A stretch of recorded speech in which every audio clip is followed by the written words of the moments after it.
Welcome to Darren Batchelder's Real Estate Investing Show. Each week, you will learn how to grow your wealth through real estate investing. Be introduced to the players that are getting it done and learn how you can get involved. And now, here's your host, Darren Batchelder.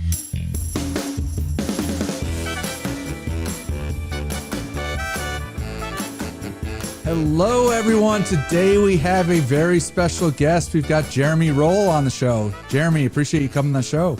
Yes, thanks so much for having me. I just hope our episode's helpful for your listeners. Absolutely. So just before we get started, a little bit on how I know Jeremy. This is actually the first time that we're talking. He is a very, very experienced investor in a lot of different asset classes, real estate and other asset classes. And I came across his name after interviewing Hunter Thompson, who was on the episode 56.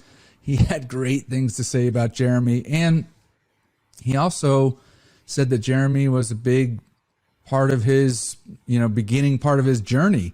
So very interested in hearing what Jeremy has to say. Typically, first question I ask is how many properties and how many units, but you are invested in a lot of different asset classes. So I'm going to just ask you how many investments and for how long you've been doing it.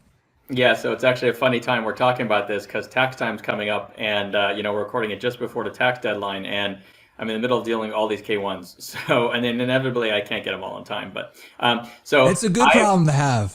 Oh, right? I know. Yeah, 100%. Yeah, it still is a problem though. But yes. Yes, I mean, my last one comes in probably like in July or August or something, just randomly because I'm just in so many things. So I have been investing since 2002 passively, so 20 years, and I've been doing it full time since 2007, so 15 years, and I'm currently in over 60 LLCs, easily been over probably 150 to 200 over time.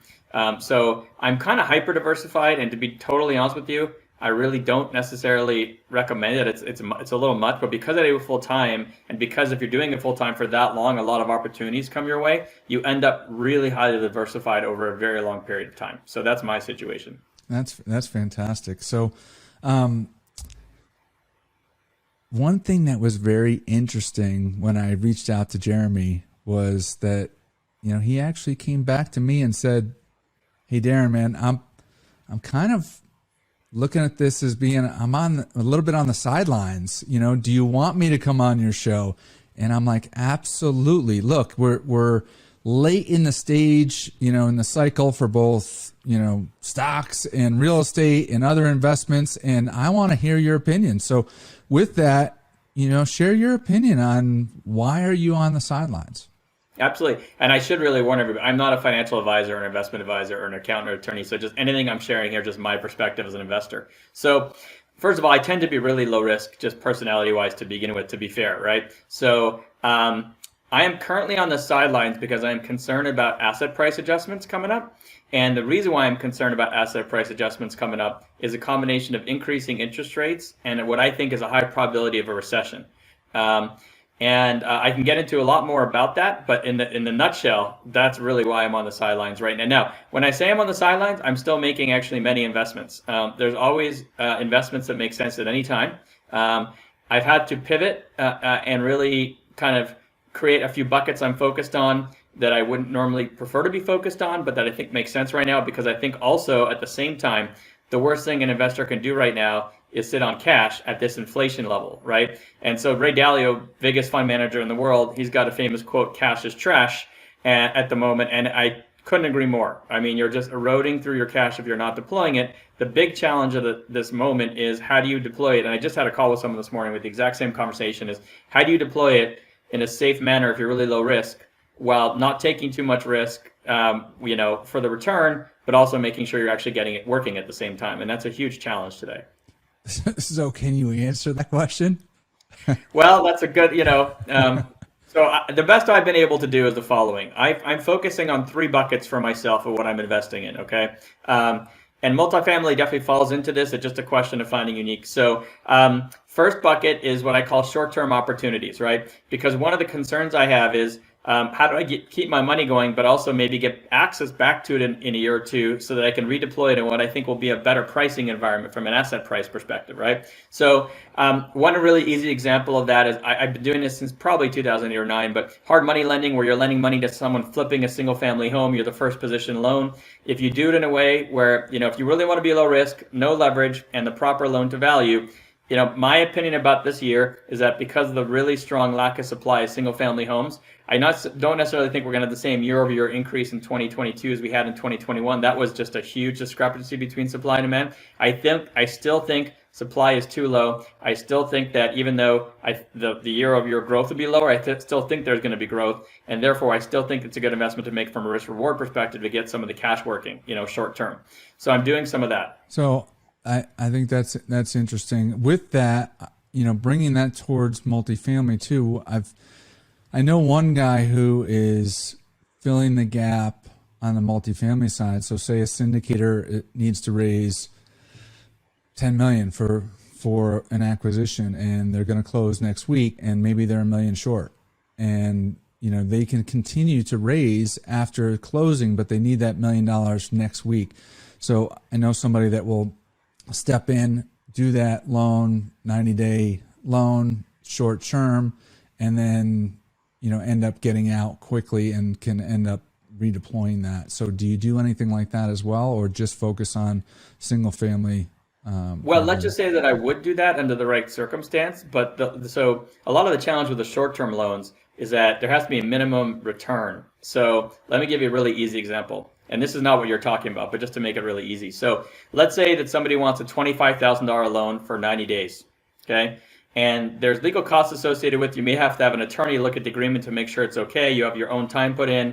And let's say that in 90 days, you're going to make 5%, which is actually pretty high because annualized, that's 20%, right? It sounds great, but then when you run the numbers, you're making $1,250, which may or may not even cover the attorney's cost to even review the contract that person has sent you, right? And then what about your time? So it really depends on the scenario, what the interest rate is. Some of those short-term situations can be a really great risk profile, but the return has to be there too. But of course, that, like I said, it could, if it makes sense, I'll do it. So It just has to make sense from time and risk and reward perspective. Sure. I mean, the structure sounded, I had only heard the details on one deal, and it sounded like, because I had done a hard money loan way back when, or a couple of them way back when, but it sounded similar, like points up front, 90 days interest, and and the dollar amount is higher, so it's right. It could When the dollar amount's higher, that clearly makes sense. But then you run into okay, if you're going to do it safely, you got to make sure you're diversified. So don't overdo it. Even though that's an attractive opportunity today, I'm a huge fan of diversification. Right. So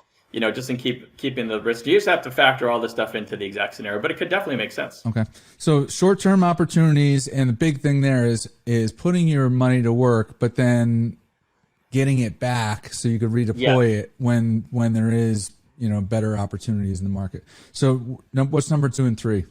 Yeah, so number 2 is unique opportunities. So in fact, it's funny because we were talking before we even started recording that I'm mostly on the sidelines, but if I told you I invested in probably 7 or 8 multifamily deals in the last 12 months, you'd probably be surprised. Yes, I would be. True, right? But it's actually true.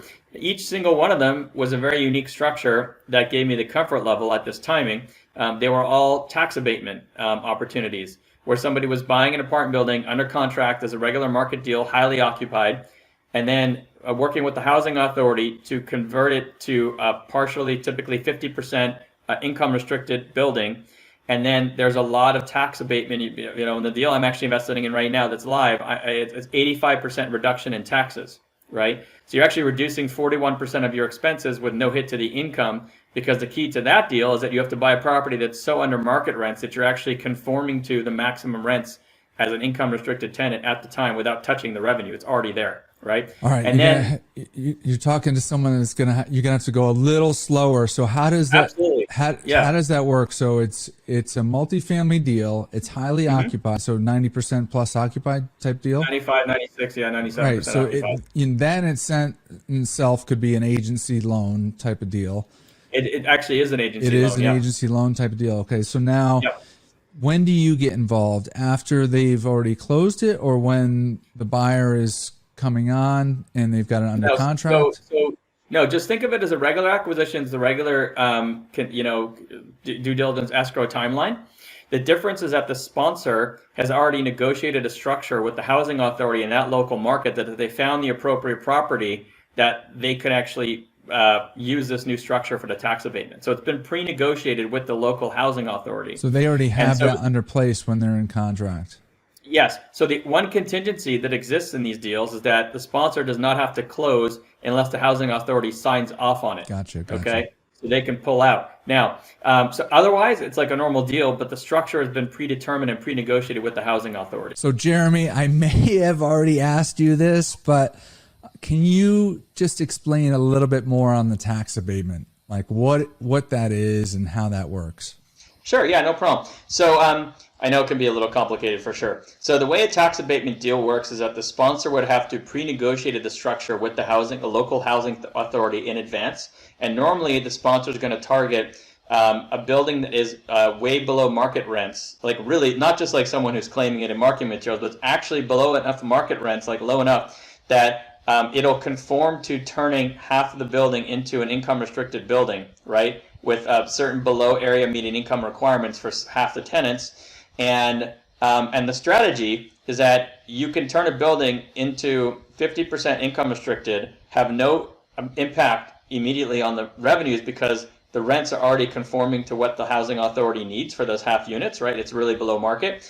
But then the housing authority will allow you, this is one example in Houston, a deal I'm investing in, where the housing authority then removes 85% of the taxes. So effectively, when you say the taxes, are you talking about property taxes? Property taxes. 85%. 85%. So what it does is it actually, in this deal, is actually reducing the expenses by 41%, the total expenses overall. And by the way, these are Class A buildings, like real Class A 2013, 2015 construction. Wow. And we're reducing 41% of the expenses. So let me give you the real numbers for this to give you an idea of the impact, right? So this deal is 2-property portfolio, $165 million acquisition, okay? The cap rate at purchase is 3.34 cap in place, okay? Probably a T minus 12 or whatnot. By the time you actually reduce the expenses and have no impact on the revenue, the actual lender appraisal is coming in at $200.3 million. And they're only raising $39.5 million in equity. So basically there's a $35.3 million gain in equity at closing because of this new structure, because the costs are so much lower. There's no execution or operational risk from an investor's perspective because we're closing under that structure. And we have almost 2-to-1 equity coverage, right? It's like 89% equity coverage at closing on a real third-party appraisal by the lender, the actual agency lender. It's not like someone making it up. And so the reason why it's attractive for me is not only I am now going into a Class A building at this timing at a 5.59 cap, real cap, on true Class A property that's like 97% occupied. So my year one cash flow is projected to be almost 8%, right? But the bigger thing for me is a downside risk mitigation because I'm concerned about asset prices decreasing. So that padding that I mentioned, that $35 million padding, in the comparison of what we're buying it for versus what it's appraising for, that is a big deal to me. Because if property prices adjust, I'm starting off with all this value add padding without any operational execution risk, and that's how I get comfortable going into this deal versus a typical market rate deal right now. When I'm concerned about prices adjusting. That is huge. I mean, look, for listeners' perspective, property taxes is one of the biggest expenses on these multifamily deals. Especially in Texas. You know, and I'm in Texas, so it's huge. And so if you're getting an 85% reduction in that, that's translating, like you said, into 40%, 41% less expenses. I mean, that's crazy. Now, how does that work on a go-forward basis? So on a go-forward basis, and I'm not an expert in this, but my understanding is that the housing authority publishes the maximum rents you're allowed to apply to the property every year, and I believe it's 2 years ahead. And so the one challenge with it is that from an inflation perspective, you can't just choose to increase your rents this year by more than they allow because it happens to be inflation this year. You will catch up to that because their increases are based on inflation in the future. So you may catch it up to that in a year or two, but you may get 1 or 2 years behind on actually catching up for inflation. Also note that if they say, look, in 2 years from now, you can increase a rents up to 11%, which could very much be possible. It's truly indexed. The problem is at that timing, will the market absorb the 11% increase or not that you're allowed? You won't necessarily be able to push rents that much. So you end up a little bit disjointed from an inflation perspective. You end up 50% of the units end up being constrained by the housing authority's maximum increase limitation. The other half of the units are at market though, right? And so those aren't constrained. And so that's the drawback, right? And you end up in a 99-year structure that's assumable by the next buyer. And the other cool thing is that it's completely collapsible for a very small amount of very tiny percentage of the actual purchase price. What do you mean by collapsible? Meaning that if you are a future buyer, don't want to deal with the income restrictions, you can pay the housing authority a fee to then remove the restrictions. Now, you end up back at the regular tax rates, right? But you're not locked into this into perpetuity. So that's interesting because when I've looked at any kind of deal, I have not spent a lot of time on deals that are not market rate deals, that are low income housing deals.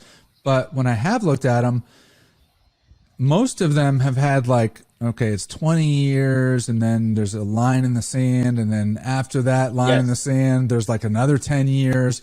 And it's a long time period to get out of it. So you're telling me that not only are the buyers negotiating this up front and closing under these circumstances, so you know it going in, but a new buyer could end up opting out of it at any point in time? Yes. I mean, for confidentiality, I don't want to get into, thankfully I haven't shared the address, but I don't want to start disclosing something I'm probably not supposed to as an investor. But yes, it's actually a surprisingly low percentage of the acquisition price. Wow. That's fantastic. Yeah. So, but the key though, my understanding is that to operate this type of building, I'm not sure depending on the state, some states definitely require you're licensed and or certified somehow. The sponsor I'm investing with started, they've owned about $2.5 billion of properties, so they're very experienced. And I've invested with them more 15 times, but they pivoted to low-income housing tax credit and tax abatement deals at the end of 2016 when stuff was really expensive already. And one thing we didn't talk about, which I also like about this type of deal, is that you're the lowest priced Class A property on the block, right? Because half your units are restricted, and if someone conforms to that, you're typically going to have a waiting list. And so when you have a recession or downturn, you also have some nice built-in mitigation in terms of occupancy because, again, you're the lowest property on the block for half the units. Yeah. So it's a really good strategy and that's why they started down the path of this strategy, is because it's actually defensive from a recessionary perspective. Yeah, that's very interesting. So that fits into your unique opportunity bucket. And yes. And you're investing passively into this deal, right? I'm just another limited partner passive investor. Yeah. Okay. So how do you get the call on this? Well, I mean, in that case, it just happens to be a sponsor I've invested with since 2013. They happen to have shifted focus, and I'm very conservative. They're very conservative. So and now they have a lot of experience buying these low-income housing tax credit situations. So they're a really good sponsor to make a bet on, even with that, because even though it's much harder to operationalize. You know them, and they know you would look at a deal like this. Yes, exactly. So I've invested in probably 7 or 8 of those in the last year. And again, there's always deals that make sense at any time. I mean, even the deal you mentioned before, the short-term deal, which is another unique deal, right? Finding that unique situation where they need that money for a bridge. So I certainly, staying on the sidelines doesn't really mean staying on the sidelines, but I'm staying on the sidelines to market rate deals is a better way to put it. And I'm pivoting into these 3 buckets in the meantime to get my money continuing to work. Yeah. And so I also want to share with the listeners, look, this is an example of, you have to get your name out there. You have to let people know what you're interested in. And, even if you're a passive investor, syndicators need to know, hey, you're looking for market rate deals, or you're looking for high cash flowing deals, or you're looking for deals in this market or that market, because some syndicators are going to blast out every deal to everybody in their database, but other syndicators are going to segment off and just show certain deals to people they think that it fits for. So it's important that you network with people to let people know what you want. So I couldn't agree more. And unfortunately, if you're starting as a passive investor, you're kind of looking into it and you don't enjoy networking or don't have the time to do networking, et cetera, then that's probably the most important piece of what I do now. Granted, I do it full time, but that's how you find these unique opportunities, right? Everything's about networking and finding these types of deals, just the way that this world works on the syndication side. And so there are ways to invest where you don't have to network. You can go onto crowdfunding websites and other things where they're just a menu of opportunities presented to you. But if you really want to optimize what you're finding and everything, it takes a lot of networking. Yeah, and I think that some people, especially on the passive side, they may not see the value in networking, but you're not going to get invited into certain opportunities and into certain circles unless people know that you're looking for something. Yes. So, hey, let's talk about the third bucket. What's the third bucket you look for? Yeah. So third bucket is opportunities, and this is typically not real estate, but it's opportunities where I don't have to worry about the asset value or asset price decreasing because it's already going to decrease, right? So if you look at my biggest concern over the next 12 to 24 months are asset prices adjusting down. So the solution to that is invest in something that I don't really care about the asset price going down, right? So really good example is I've been investing in ATM machines, which is clearly not real estate, since 2008. And the one thing I know about ATM machines is that they're a computer, a screen, bill feeder, and a keypad, and they're all going to close to zero. I mean, in 5 to 7 years, they're worth like maybe 5% residual value, right? So I don't care if they're worth even less than I thought they were going to be in a year from now. What I care about is the predictability of the cash flow going into a recession for that type of asset class. Is it going to get through? Is it going to provide me more predictable cash flow? Because I look for more predictable cash flow. I live off the cash flow. And that's just one easy example of like, okay, I'm much more focused on the cash flow. Is I going to make it through recession? Is it going to make it through the 7-year projected term that I typically invest in with this fund or not? And so that's another bucket that makes a lot of sense to me. And I would say that one of the bonus elements of that type of situation is often the projected payback period it's much more quick than a typical, more stabilized asset. And so that checks off another box for me where I actually get, for example, it's 100% bonus depreciation in year one. So with the projected cash flow and the bonus depreciation at, let's say, a 35% tax bracket, you're getting over half your money back projected in the first year. And then you're getting up to 85% of your money back within 2 years, assuming you can use that depreciation. So that's allowing me to redeploy almost all my capital back into maybe lower assets in the next 24 months, right? So that's just another checkbox for that one. And that's just one example. No, that's huge. One thing that's interesting, which I didn't think about, but I think it's very smart what you do is that, when somebody is saying that they're on the sidelines, some people may sell out of all their stock and just be in cash, right? And we all know that inflation is eating away at our cash. But you're not saying that. You're saying, I want my money to be at work, but I want to be short term. I want it to come back to me quick so that if there is a better opportunity that I could lock in at better returns. Yes, and it's clearly tricky to find shorter term opportunities. They have different risk profiles. You're not typically investing in assets that's holding its value or appreciating like real estate does. So there's pros and cons. But to your point, right now, you just have to keep your money working, right? Now, I will look at real estate, and that the other deal we just talked about in the tax abatement, that's a 10-year fixed rate loan from an agency loan. So it's a longer term deal, and that's actually my favorite because I'm looking for more predictable cash flow. I'd rather find something that's going to do that for 10 years than have to find something for 1 year 10 times for the next 10 years, right? Right. So it's not my preference, it's just my pivot, right? It's what I'm having to pivot to at the moment. So, this is probably an obvious question, but why do you think that we are at the tail end of asset price appreciation? Yeah, good question. So I'm very quantitative. So I'm just going to tell you some objective facts that in terms of my own research. There's typically 3 factors that cause a recession, okay, in the U.S. The first is very high inflation. The second is very high oil prices going over 50% of the long run historical levels. And the third is increasing interest rates, okay, to a substantial amount. We are actually facing all 3 at the exact same time. All at the same time. Yes, which is obviously unusual. It doesn't happen often. And then furthermore, I'm a very big fan of watching the yield curve to help predict if a recession is going to happen and when. And the yield curve just inverted in the last week at the 2-year and 10-year, which is the one that most people follow. Did it? I thought it was the 5-year and 30-year. No, the 5-year and 30-year did invert, but the 2 and 10 inverted briefly, actually, a couple days ago. Oh, did it really? I did not know I that. think it's going to be more continuous because now it's about 4 basis points spread the last time I checked it today. It's just 4 basis points, but I think we're going to hit an inversion that's going to like stick a little bit more probably in the next few weeks, if not sooner. So, but the bottom line is it actually did invert regardless, even if it was just intraday. It happened only for part of the day. And so, long story short is that historically, when you have that inversion, you have a recession normally 6 to 24 months after, and more commonly 6 to 18 months after. Okay, and of course, what happens when you have a recession? You have people spending less money, you have less demand, and you typically have a change in asset prices because during a recession we have less liquidity. Investors get scared. The stock portfolio is down significantly. They're not investing as much, and prices adjust for all these reasons.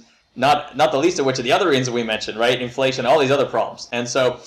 I personally believe there is a 95% plus chance of a recession in the next 24 months, just based on historical data. And the fact that the Fed is way behind in increasing interest rates most likely. There's just all these different factors together. So I'm waiting to see what happens. At the very worst case scenario, what I'll say is my low risk perspective on things. I need to see what happens with asset prices in the next 12, 24 months. I invest for predictability. Right now, there is a lack of predictability of asset prices in the next 12 to 24 months, and therefore I am on the sidelines and having to pivot into other things that make sense in the meantime. So that's the best way to describe even why I'm on the sidelines for just regular market rate deals today. Yeah, that makes sense. Hey, I understand what the inverted yield curve is, but I think that some listeners may not understand what that is. Can you give a little bit overview on what we're talking about when we talk about the 2 to 10-year yield inverting? Yes. And I would strongly recommend, if you have never heard of the inverted yield curve, I'd strongly recommend you do some research online to understand it better, because it's a very important metric that is almost 100% accurate in determining recessions in advance, right? So the best way to describe the yield curve is that if you think about it, there's treasury bonds and treasuries in general that go from all different timelines: 3 months, 1 year, 2 year. I think there's a 3-year, 5-year, 7-year, 10-year, 30-year, and probably some that I'm missing, okay? Now, in a normal time, think about this. If you want to own a bond for 3 months, would you expect your interest rate to be lower or higher than if you're taking the risk of holding it for 30 years? Well, the 30-year bond better be a higher interest rate, or it's not going to be very attractive, right, to lock you in for longer. So normally, if you look at what's called the yield curve, the interest rates go up as the length of each treasury bond goes up. Okay, so a 10-year should be a higher interest rate than a 2-year, and a 30-year should be a higher interest rate than a 10-year. That's just normal conditions. So listeners, I mean, think about it from your car loan or your mortgage standpoint. If you get a 10-year or 15-year fixed rate loan, your interest rate is going to be lower than if you lock it in for 30 years. It's the same thing with the treasury yield curve. Yes, and what happens is that when investors get scared, the opposite happens, which is actually what's happening right now. And the most common comparison that people use to help predict a recession is comparing the 2-year and the 10-year. And when those invert, meaning that the 2-year yield is actually higher than the 10-year yield, it signals the market's telling you that they think there's going to be a recession, they're scared, and that's what the inverted yield curve is telling you. And what's happened now is that most or a lot of, or likely most of, the comparisons you can do have inverted. So we talked about the 5 and the 30. The 5-year yield is currently higher than the 30-year yield. The 2-year yield just became higher than the 10-year yield a couple of days ago, briefly, and will probably happen on a more permanent basis. And there's all these different parts of it you can compare, and a lot of them are now inverted. And that's telling you the market's very scared. And then from the listener perspective, okay, well, that's different and I don't get it. But then what happens after? Okay, it's not supposed to happen that way. Well, what it's telling you is that the 30-year, the longer dated treasury is lower than the shorter dated. So eventually you would assume that the lower dated treasury will come down, right? Yes, that will happen eventually. Now, here's the problem, though, that we didn't discuss, which is that a lot of people don't think about, is that if you're borrowing money, whether it's for a car loan, a residential property, a commercial property, that's often coming from a bank. And what the bank is doing is borrowing short-term, and it's lending long-term, and it's making the spread. Okay, that's how they make their profit, is that spread. Here's the problem. If a bank has to borrow money at a higher rate today than it can actually lend it out for the next 10 years for your 10-year loan, fixed rate loan, there's a problem. They're going to pull back and they're going to say, I'm not going to make this loan. It's not profitable. So we're already seeing liquidity start to get lower and lower as a result of this because the yield curve is inverting. When you have less liquidity, you have less ability to actually get loans to buy things, which then slows down the ability for people to purchase assets of any type. And that starts to slow the economy and doesn't allow people to buy as many things. So that's already starting in the background, and that's one of the side effects of actually having this inverted yield curve. But that's very important from an investor perspective. Yeah, so like Jeremy said, I mean, it sounds complex, but just Google, the 2 to 10 year spread and the predictability of what happens after it inverts and how many times recessions occur between 6 months and 24 months afterwards. It's crazy how predictable it is. So the thing that I learned is, these 3 factors, that influence recessions, inflation, which is screaming high right now. Yes. Oil prices, which are screaming high right now. And then rising interest rates. So on rising interest rates, I want to ask you, because I talk to a lot of syndicators and I hear kind of 2 schools of thought. All the press is saying there's going to be 6 interest rate increases this year and 3 or 4 next year. And then I have some syndicators that are like, there's no way they're going to be able to raise interest rates that much. They're going to raise it once or twice or 3 times, and then they're not going to be able to raise it anymore because, and if we're already inverted, like, can they make another interest rate rise? I don't, what's your take on all that? Yeah, so that's a great question. So there's a lot of different ways to look at this, and of course nobody knows the answer at the moment. But what's interesting is that in the 70s and early 80s, I think, and by the way, I'm from Canada and I'm also born in 73. So, I was not old enough to understand any of this at the time. I didn't really live through it realistically. But Paul Volcker had to increase interest rates in a very challenging environment. He actually purposely caused a recession to get the economy to slow down because inflation was so high.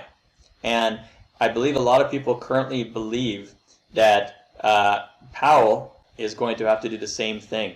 And he's going to have to raise interest rates to cause a recession.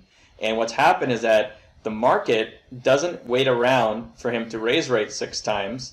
The market is already up 1.25 to 1.5%, 125 to 150 basis points in response to what the Fed is saying it's going to do. So the rates are already up. It doesn't, at this point, the question is Powell going to keep the course and basically just have the nerve to keep it going once the stock market starts to come down, people get more scared, and the economy starts to slow down, and take it all the way to the finish line and get the real cleansing that we need of the end of a cycle? Or is it going to stop short and actually, to your point, not be able to raise rates too many times because of political pressure, because of the fact the stock market's go, all these other extraneous reasons? Nobody knows the answer to that right now. I think if you ask 20 people, they'd probably 10 would say he's going to, 10 would say he won't. It's very subjective. So what's your feeling?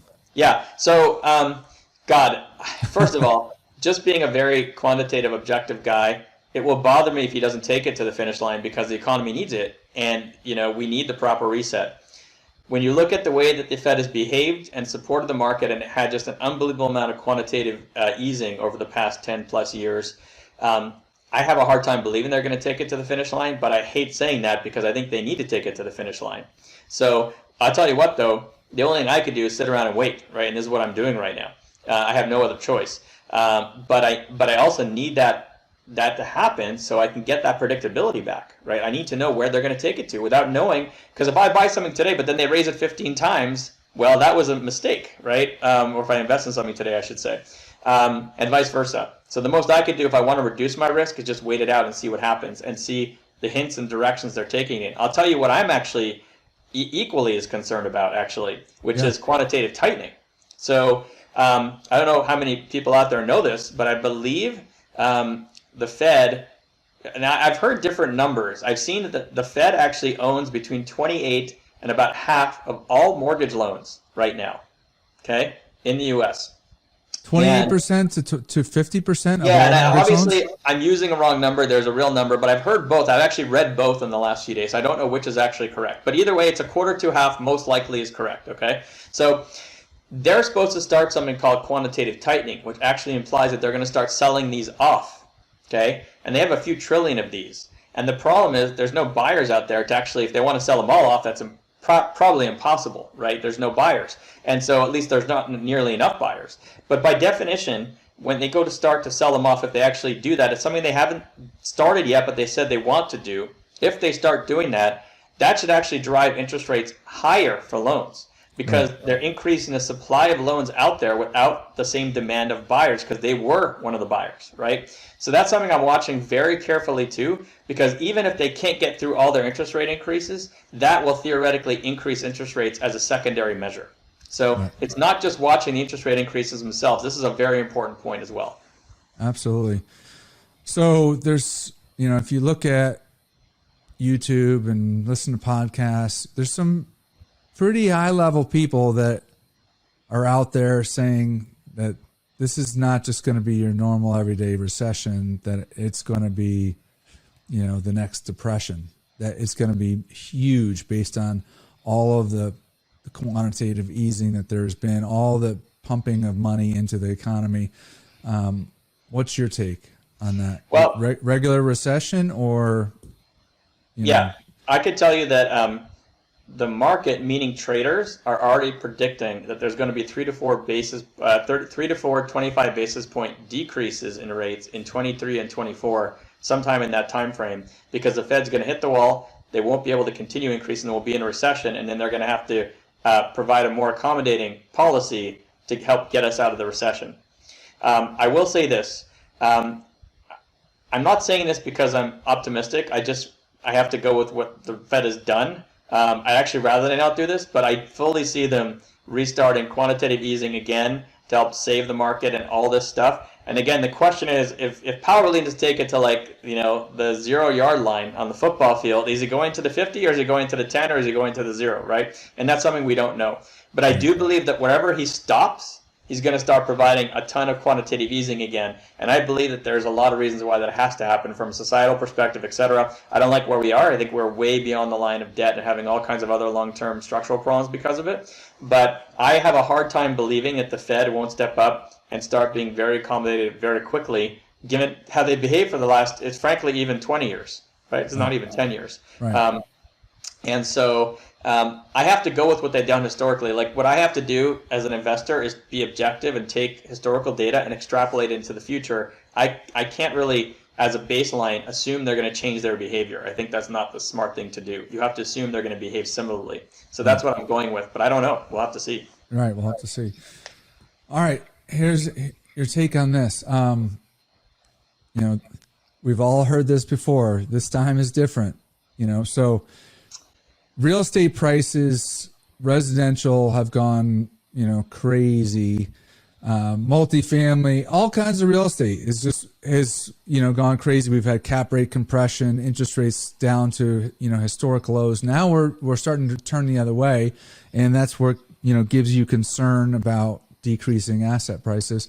But, there is this time is different, one of the,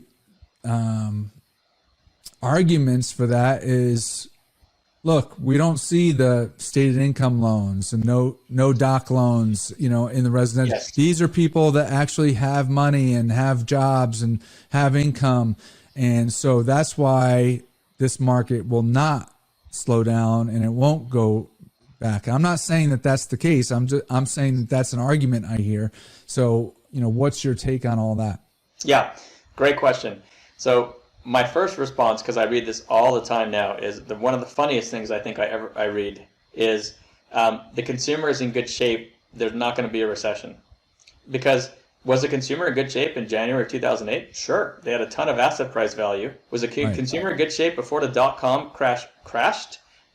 They were actually in great shape. They were making a ton of money. They're always in good shape. They're always in the best shape at the end of a cycle until the cycle changes. So that's the first thing I will tell people. You just have to ignore that completely. That's not the way things work. I just find it hilarious when I read that. Anyway, Here's what I would say about But a real lot estate. of people think that, until the music stops, like, Right. hey, Yeah. So, but the thing is, if you believe that, then my argument is that you believe that we're never having another cycle. Like there's cycles are Right. done. And so Right. when I ask people that question, I say, look, do you really believe that cycles are no longer happening? And nobody has ever said yes, Right. right? And because if you do, then that's okay. And actually, that's a framework that works for that. But if you believe cycles still exist, then we will have some type of change. Now, how much is a different story, right? You Right. can have a very mild cycle. So what I would say is that the thing that people have to understand is affordability.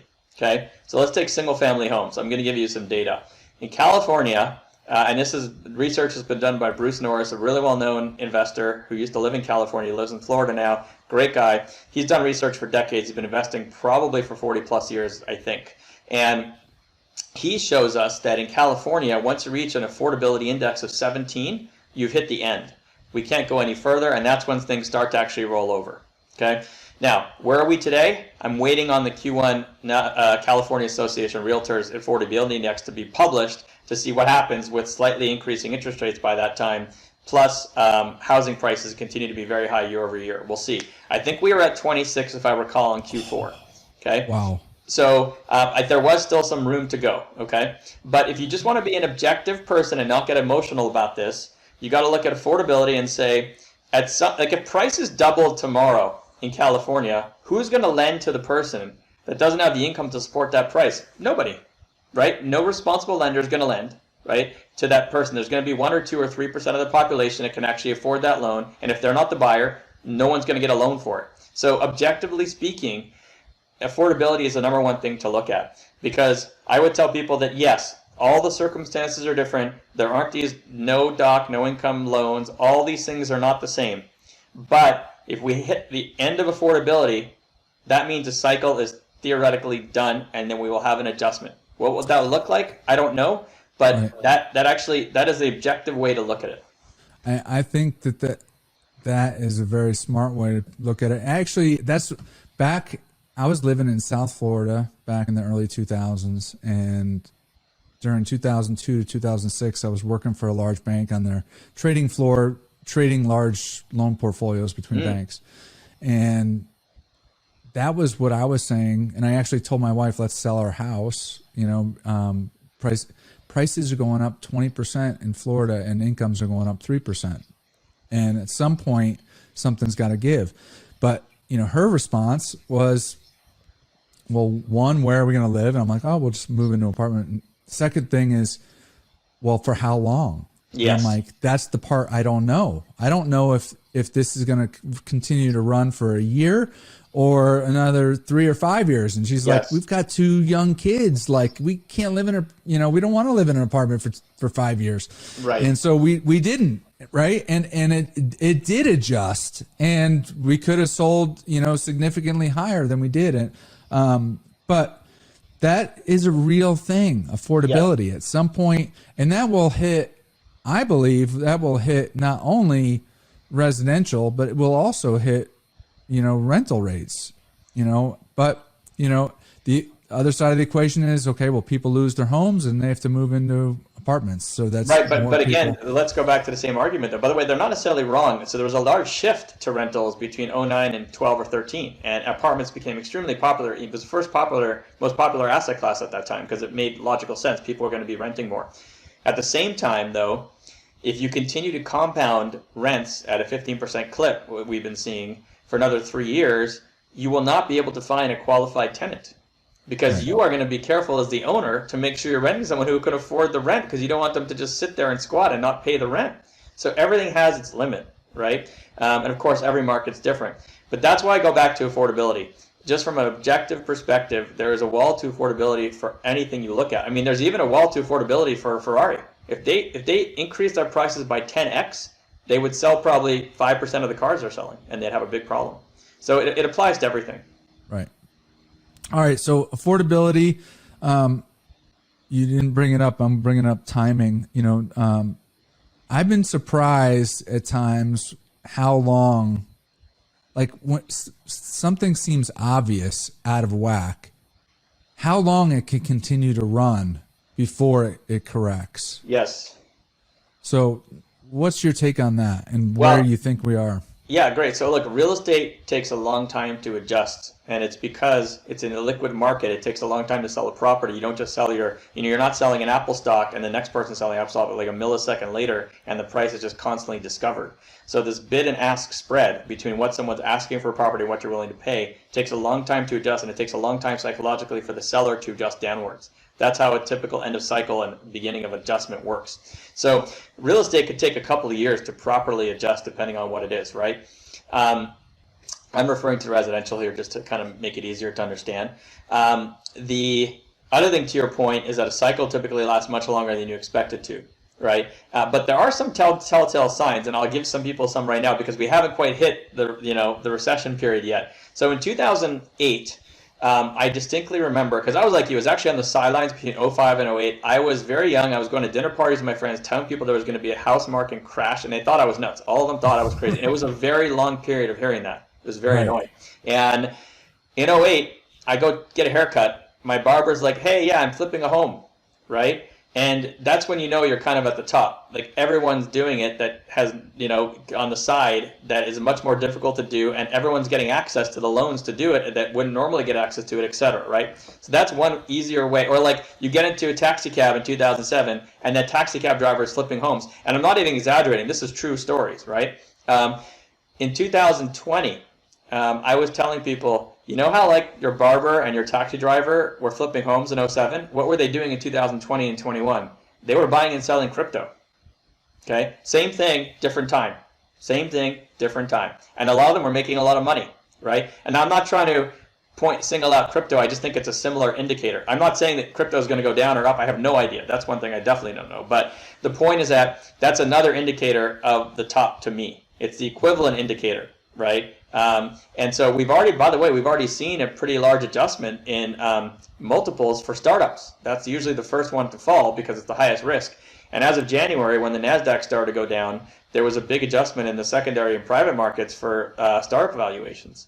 Because what kind of adjustment was I mean, it depends on the situation. Every company's different. Like some of them are profitable, some of them aren't. But you can have like a 20% adjustment in the multiple right now. That's very realistic compared to what it was. So something that may have been worth $100 million, literally in December, could be worth $80 million today, based on what someone is willing to invest at as far as a multiple of what it's worth today, or even buy it at, say, right? That type of thing's already happened. Those are real numbers. So we've already seen that start. But again, these are the normal dominoes that fall, and and in fact, everything's playing out like it's supposed to. We're having interest rates go up, oil, inflation. We're having an inversion of the yield curve. We're having the really high risk stuff already adjust in price, and then the other stuff just follows, but it takes a while. Man, we're talking about a lot of macro stuff. So inflation, and you Google inflation, you talk to people about inflation, they say real estate is a phenomenal asset class to be in inflationary times, whether it be just your house, with your house, say you lock in a 30-year fixed rate, so if there's inflation, you're paying, the lender back with tomorrow's dollars, which are worth less, but your property is supposedly appreciating in asset value. And then on the multifamily side, you're talking about, okay, well, we lock in our funding costs, and then rents, if there's wage inflation, then rents should go up as well. So how do we kind of get comfortable with, okay, well, they say real estate's good in inflation, but a recession may be coming, and that could hurt asset prices. So where do you fall? Yeah, I actually don't disagree. I mean, I think that assets in general, hard assets and real estate specifically, are good for keeping up with inflation. The problem is that we're going to go from inflation to deflation, right? I'm not saying long-term deflation, but I mean asset prices. And by the way, and probably rents and the economy. Everything's going to, the Fed is trying to actually deflate our growth right now. You have to understand that. That's how it's trying to manage the reduction of the inflation. It's trying to get consumers to spend less, and it's doing it by increasing interest rates. So people won't be able to borrow as much. They can't afford to borrow as much, and everything's going to slow down, right? And so, so I do agree that inflation, by owning assets is good for inflation. It's not the same thing though when everything starts to adjust. It's just a different scenario. Right. So one thing that I say is, I feel bad for people that don't own assets, right? Because, my kids and my wife, will be saying, "Oh man, can you believe gas prices?" And I'm like, "Yeah, it's terrible. Like that, I have to, pay this price, but I'm so thankful that I own oil stocks that are going up in value at the same time I'm paying more at the pump." Yeah. But there's other people that don't have that side benefit, they're just paying more out of their income and they don't have the asset that's appreciating at the same time. Yeah, and by the way, here's a great example. I just read this yesterday. California, because I live in California, I saw the statistic. If you bought a house in 1970, at that point of inflation, median price was say $275,000. Okay, $275,000. You buy the house today, median price is across the entire state, right? Median price is $880,000. Okay, sorry, I totally screwed that up. If you bought a house in 1970, it was actually much lower than $275,000. If you adjusted that price today, okay, for inflation, just inflation, you would be at $275,000. Okay, but that actual median price today is $880,000. So it's actually almost 3 times higher than what it should be just adjusted for inflation.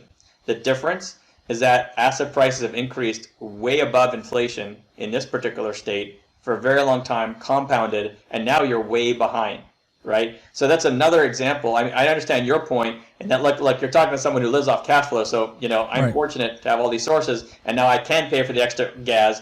Ironically, from some of my own investments. But anyway, so or any other investment or whatever, it doesn't matter. But the keeping up, when you talk about keeping up, I am very concerned for the long term because wages have not been keeping up. The last 11 months in a row, inflation has been higher than wage increases. People have fallen behind in the last 11 months, right? Even though they're getting high increases, it's not high enough.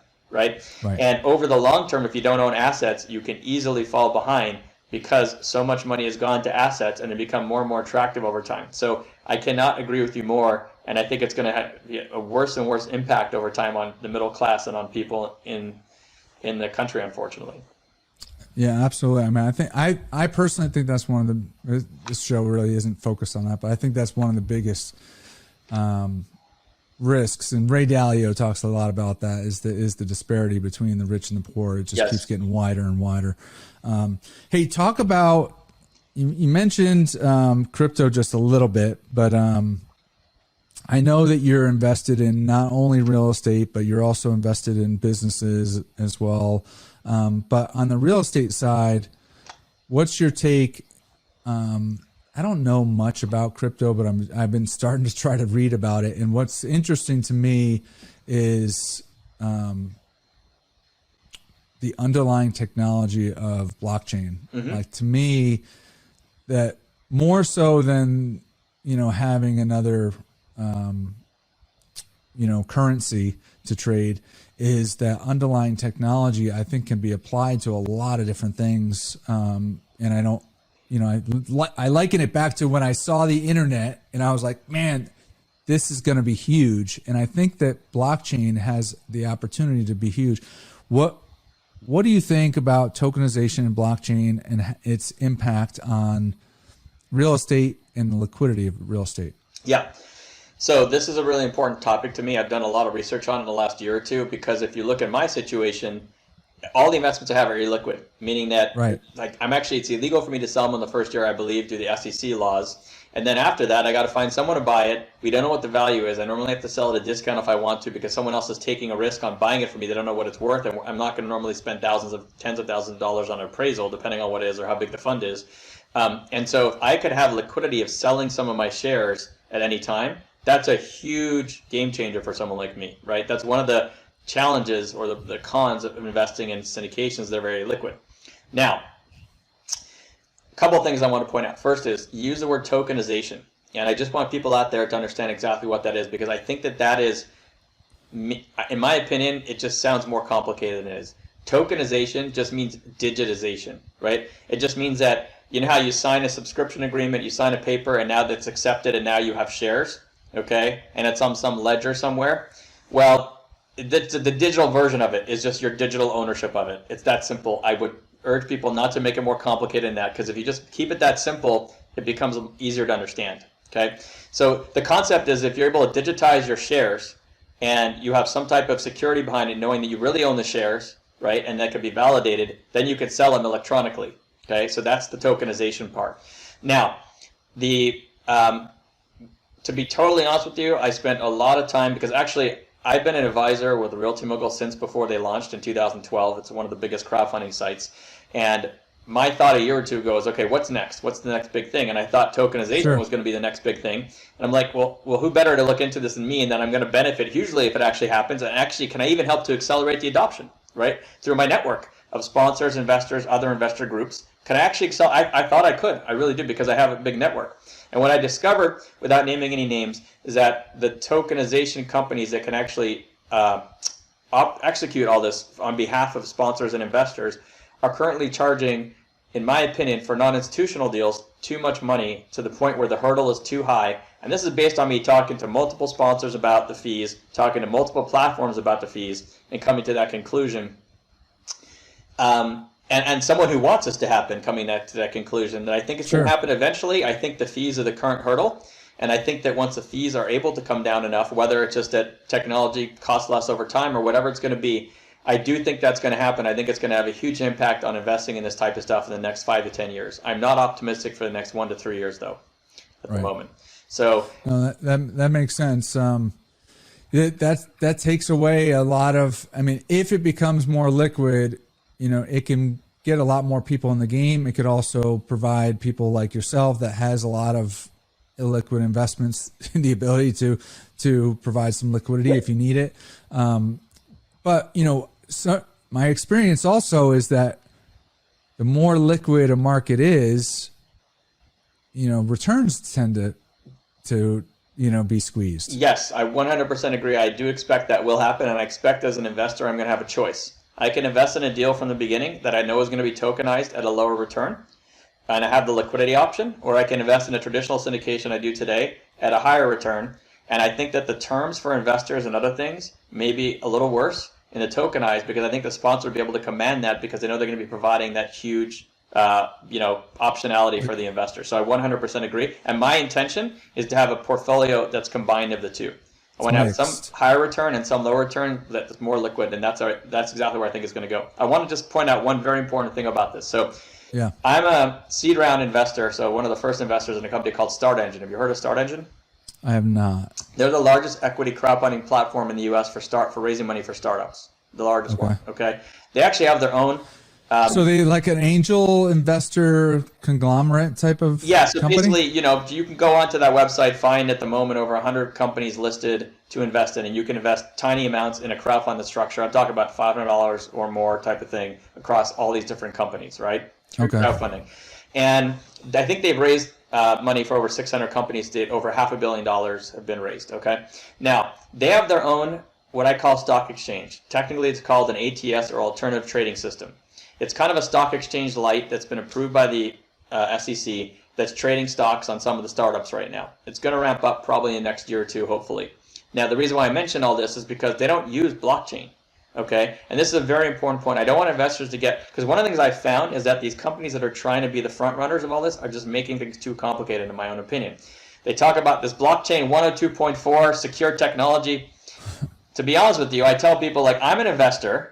I only want to know, so think about buying a car, because actually my last job was at Toyota headquarters back in 06, 07. I'm a car guy. If you buy a Honda Accord, do you care whether it's just reliable to go from point A to point B, or do you care enough to know that your suspension is 40% magnesium, 20% aluminum, 40% steel, it was made in this place, it is at this degree, at this angle? No. You want the car, it feels smooth, and you want to go from A to B. All I care about is that it's secure, and that it's using a decent technology. But more importantly, do I really care if it's on the blockchain or not, if it can be similarly secure? Probably not. And so I mention this because we don't necessarily need the blockchain. It just has to be a digital form of the shares being held by a transfer agent in digital form, just like your shares are today with an Apple stock, right? And it has to be someone else providing the secondary platform to execute on it. So I do want people, and I may be missing something, but if my understanding is correct, I don't want people to get overly concerned about what is a blockchain. That's something I don't understand, and because of the lack of knowledge, now it's more risky, and I'm I'm afraid of it, right? So Right. just, I'm hoping that some of the initial platforms aren't even blockchain so that people don't have to worry about that piece, so that it's just a quicker adoption as an example. And it doesn't necessarily need to be like that. I just want to point all these things out because I've gone to some conferences, heard a lot of people talk, and I feel like one way or another it's going to happen, but it doesn't have to be too complicated. No, and the use case has to make sense. It has to make it more efficient and more profitable, rather than just use it to say you used it and then it costs more. So I completely get you from that perspective. And from terminology in any industry can throw people off. I mean, syndication, I think that word itself is intimidating. And a lot of people are just afraid to get involved. So, wow, that sounds too complex for me. Yes. And it's just a bunch of people coming together to buy an asset they couldn't buy on their own. Yes. But so I understand your point in terms of tokenization, blockchain, crypto. It can overwhelm some people. Yeah. So in any event, hey, man, I wish we could talk for like 4 hours. You are such a plethora of information, and I'm so thankful to Hunter Thompson for pointing me in your direction, because he had wonderful things to say. It sounds like you helped him out a lot early on in his path, and you are involved in a lot of different investments. And I think just the thought of, when I walk away from this conversation, just the thought of, hey, at the end of a cycle like this, focusing on short term so that I could redeploy, that's an interesting strategy and something to be, to think about. What's kind of like your next big stretch goal? You've already, done so much. I mean, what's next on the horizon for Jeremy? It's a great question. Very generically, I mean, I only have two things that come to mind immediately. One is, I want to keep my cash flow snowball going and increase my net worth over time. And certainly my cash flow snowball is my most important thing that I focus on from a business perspective, because it's gotten me out of the corporate world, and I want to stay out of the corporate world. It's 15 years later now, and that's still going okay, but I don't want to mess that up. So that's number one. Number two is, I've gotten to a point where I have a lot of different sources of capital, and it's allowed, or cash flow, and it's allowed me to spend time on various things. And so far, I've been able to spend a lot of time talking to other investors, helping investors, being on these types of podcasts. Just hopefully it's helping people, right? I actually co-founded something called For Investors by Investors, a nonprofit, in 2007. That with the sole goal was like, how do you go to networking events without having a sales pitch, right? We don't want to make any money off. We actually lost money off it every year so far, but that's fine because it's helping people. So if you ask me, my other hope and goal is just to continue to help as many people as possible within the time constraints that I have, because that is the huge challenge. I have kids and everything else. And so kind of like you want to talk for 4 hours, I want to talk to as many people as possible. Right. Neither are, necessarily possible now. And so, that's my other goal, is how do I continue to do that, either in a more efficient way or reach more people, just to help more people without also, really wearing myself out, essentially. And that's something I just constantly think about and may have to change at some point. Well, I thank you that you have that heart for giving back and teaching other people. And, for some people, it's weird. Like for me in the multifamily space, it's been weird because there's so many people that do give back and like help the next guy come in, and the first time investor come in, and sometimes you can be skeptical, like why is this person helping me? Why is this and I think that what I've learned is when people get to a point, it's not all people, okay, but when certain people get to a point of financial freedom, financial time flexibility, like the next huge joy in life is helping somebody else achieve that same goal. Yes. I mean, I have a lot of calls each week with new people, for example. I don't charge for that time, obviously. It just kind of become my mindset now that I have the ability to the actual bandwidth and the core foundation to be able to do it. And so, but again, the big challenge I have, again, is I work day and I actually work every night, and I do a lot of hours. But that's the trade-off is that I can't help as many people if I don't work as many hours. So that's always the struggle. And that's why one of my goals is to figure out how to balance that better, or maybe do it in a more efficient way, et cetera. But I don't want to help less people. That's a big challenge for me coming up. Sure, the next few years. Sure. So with that said, is there a way for people to get to know more about you? Yeah. In some so way I don't have a website or anything like that. I'm just kind of very, conservative and all that. But you can either find me on LinkedIn, I suppose, and see my profile. You can check me out on this podcast, other podcasts. If it's helpful, I've been on over 100 podcasts, just different topics. And you're always welcome to contact me directly, for sure. Anyone's welcome. So whether you're brand new and just want to pick my brain, whether you're an experienced investor that wants to network, that's always a fantastic thing. If you have another investor group and you want to network, or if you're a sponsor and you want to network, just don't hesitate to reach out to me. My email is jroll, JROLL, at Roll Investments, ROLL Investments with an S, so it's plural, .com. So jroll at rollinvestments.com. Well, Jeremy, I really appreciate you coming on the show. Man, you have so much insight, and listeners, I hope that you really enjoyed that one. Until next week, signing off. Thank you for watching Darren Batchelder's Real Estate Investing Show. If you liked the episode, please click the like button and subscribe to the show. If you already are subscribed, then thank you, and please share the show with a friend. Check out other free resources at darrenbatchelder.com/learn.